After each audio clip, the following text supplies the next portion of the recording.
Back when I did Character Spotlight Month, I was actually shocked that I didn't pick any of the Simpsons extended family members to cover during that. Many of them have engaging and well-written episodes. Grandpa, Selma, Patty, Selma. Okay, so the Simpsons extended family roster isn't exactly one of depth, but nevertheless, they provide a good story whenever the writers decide to use them, most of the time. To me, The Simpsons' 4th season is pound for pound probably my favorite season, but I will admit that 7 has its number in terms of consistency. Something about the show, it feels like at this point, it walks the line between the down-to-earth format of season 3 and the wacky, crazy, over-the-top scenarios of season 5. I've said this before, but season 4 of The Simpsons is unlike any season before it, and unlike any season that came after it. There's a certain level of charm to it that just makes it stand out for me and makes it hard to deny that this is in fact my favorite season of the show. It's previously established that Selma suffers from loneliness and a desire for a meaningful relationship and a family. This is seen both in Principal Charming and in Black Widower. With Principal Charming having the twist that Skinner gets the hots for Patty, and Black Widower having the twist that Sideshow Bob was trying to kill Selma for insurance money. Selma's Choice takes that story arc and continues it in the best way possible. This episode starts right out of the gate with one of, if not the best opening plots in the entire series run, in my opinion. The Duff Gardens commercial is a perfect parody of amusement parks. It displays everything you don't want in an amusement park, an incomplete ride, and a ride that quite frankly looks terrible. Wrap it up in a little package that is the legendary voice work of the late Phil Hartman, and it's honestly one of the greatest things ever. I want to know what they were on when they came up with the Beer Aquarium.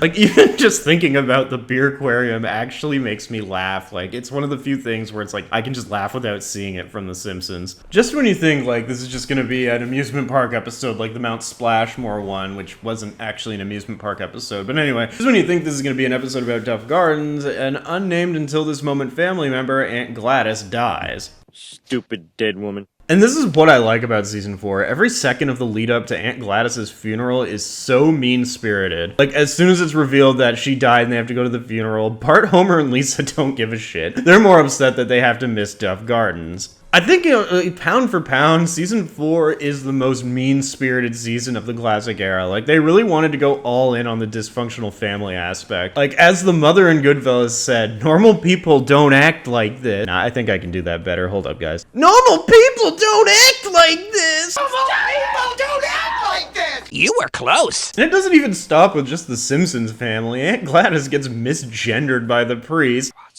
That's a woman?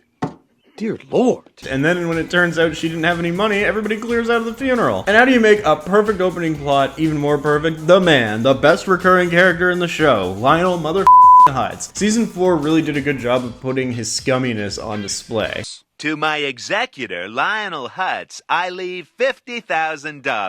Mr. Hutz? You'd be surprised how often that works. You really would. But like everybody in this episode besides Marge is just a sack of shit about this whole thing. On top of spaghetti, all covered with cheese. I lost my poor meatballs. If you don't mind, we're on our way to a funeral. Ding dong, the witch is dead. Which old witch? The wicked witch. Homer? Even Gladys's, I guess, sister, Jackie Bouvier, does not care and does not want to be there. Now, I don't have much in the way of an extended family, so I've never had to deal with this kind of situation, but I imagine finding out that someone you hardly even know died and that you have to drive out to the middle of nowhere to a funeral would be a major inconvenience. And, you know, let's just dial it back to what Homer said in the car, because that's really funny and I forgot to talk about it. A legend will live forever. Yeah, the legend of the dog-faced woman. Legend of the dog-faced woman. Oh, that's good. Homer, that's very rude of you. What? Don't! It's from this point forward that the opening plot pivots into the main plot when Aunt Gladys gives the advice to Patty and Selma not to die alone. But Patty doesn't really care, she just wants that grandfather clock because she's a lesbian anyway. It's nice to see Selma's arc continue, like there are a few recurring arcs in this series. Of course, not all of them have the cliff note that Selma attempts to bang a teenage boy at the grocery store. Groomer alert. And then she tries to seduce Hans Moleman, but in a hilarious fashion, she does think better of it because, yeah.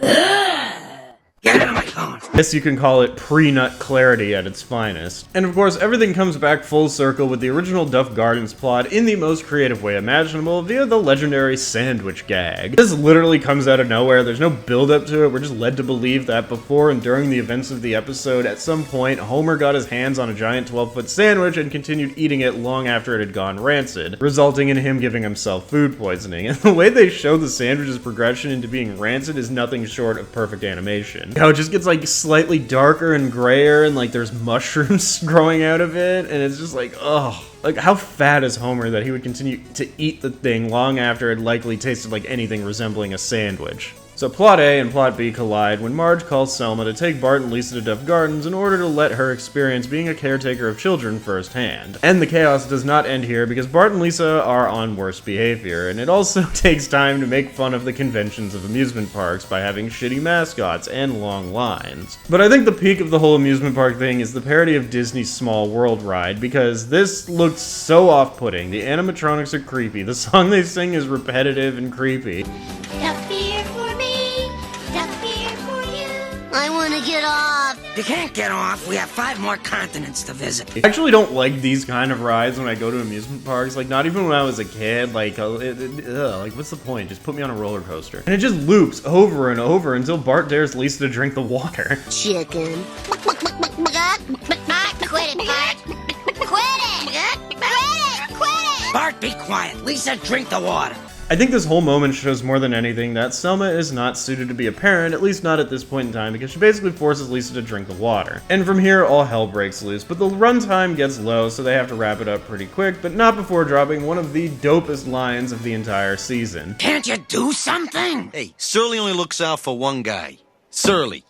Sorry, Surly. Shut up. Yeah, that's the one major flaw with this episode, is it just kind of ends. We don't even get to see the conclusion of Homer recovering from food poisoning. Should have had a whole scene of Homer deep dicking his wife, but nah, Selma asks Homer for advice, which he doesn't really give, and then she has Jub Jub, and that's the end of the story. Selma's Choice is definitely a top 5 episode of season 4 based on its humor alone. It's like undisputed, and while I wouldn't say it's a number 1, it is certainly of a high enough quality to stand out among many. It's funny, it's well paced, it's well written, and for the most part focused. It develops Selma a bit more, continuing the arc for the 3rd season in a row after Principal Charming and Black Widower, and all around it's an episode that starts out much like a roller coaster in terms of laughter. This episode had me going throughout the entire first act, and then in the middle it was kind of calm before its big but abrupt ending. If this was the intention of the writers when they were writing this episode, I would say it's pure genius, but maybe I'm just looking into this a little too much. Okay, it's rating time. I've sang this episode's praise throughout the entire review, so it's gotta be up there in the ratings, right? Yeah, okay, here we go. I'm gonna give Selma's Choice a 9 out of 10. It's legendary, near mythical, but it does lose a point due to the abrupt ending and the kind of thrown together B-plot. I don't think we really needed to see Homer recover from food poisoning and have a day with Marge. I feel it took away from the Duff Gardens plot, but in the end, this is one of the pound-for-pound funniest episodes of the 4th season. Season 4 has a few episodes where I'm legitimately laughing throughout the whole thing with very little breaks, and it actually has more of those than most seasons in the golden era. Maybe that's just a me thing, but either way, Season 4 does a good job of continuing to build up one of the greater scope characters of the show. And while the Selma story arc would go on pause for a season or two, it would continue in Season 7 with one of the greatest episodes of all time. So what are your thoughts on Selma's Choice? Let me know in the comments, and next time we get back to some full-on movie reviews. Like, subscribe, whatever, I'm gonna hit the mic again.